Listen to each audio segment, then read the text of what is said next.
Hello guys, welcome to the video playlist on quadratic equations. Yes, we are excited.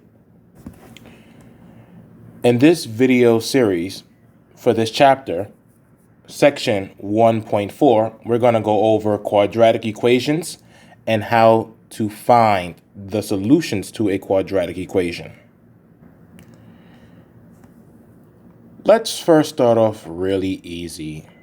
What is a quadratic equation?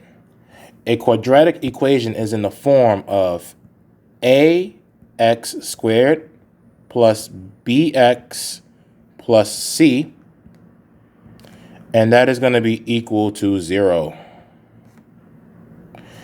And when you have a, b, and c, they are integers. A, b, and c is an integer. Also, when it comes to quadratic equations, a, which is the leading term coefficient, cannot be equal to 0. Because if a is equal to 0, then our quadratic equation becomes a linear equation. And what is the purpose of having a linear equation when we're focusing on quadratic equations? There are many different ways to find the solutions to a quadratic equation. And we're going to start off with the simplest one, which is called the zero product property.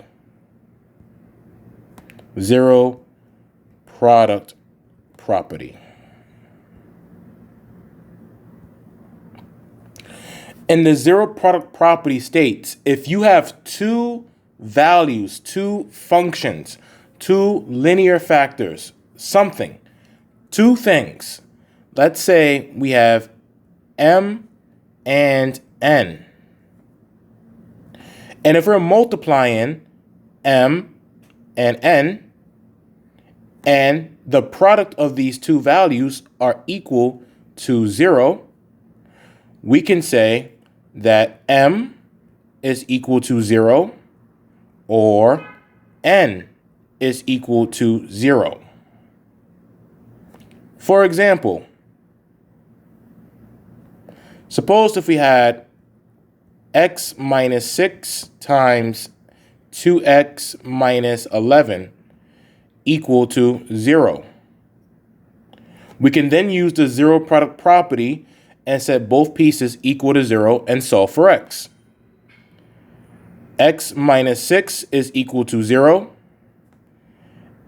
2x, let's make this plus. 2x plus 11 is equal to 0.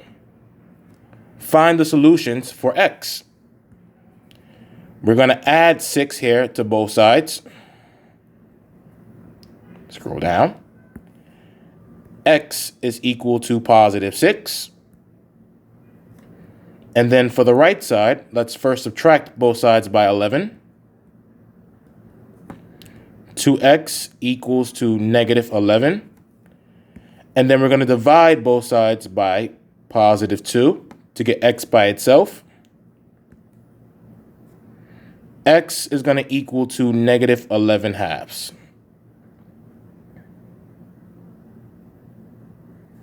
So that is how we use the zero product property to find the solutions of a polynomial or a quadratic equation. Let's try another one, just using the zero product property.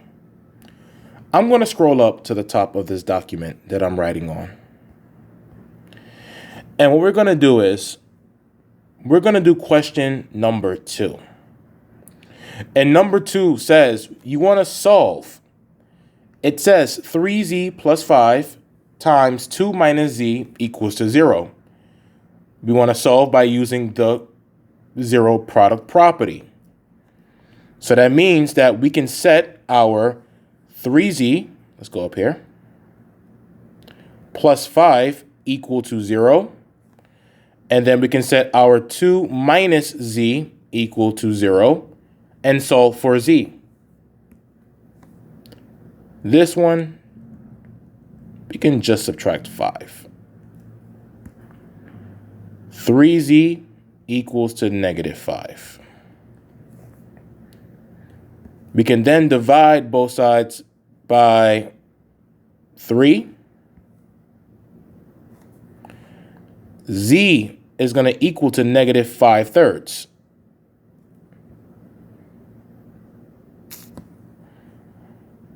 For the second one, get into the habit of keeping the variable on the left side of the equation. It may seem tempting to move it to the right side, but let's keep it on the left. -2, -2 from both sides. Be careful. This is still negative z. That's going to equal to -2. To get rid of this negative sign in front of z, we're going to divide both sides by -1. -2 divided by -1 is +2. Z equals to 2. All right, guys. Hopefully you will understand how to work with the zero product property. In the next video, we're going to jump in and we're going to find the solutions to some quadratic equations. Take care.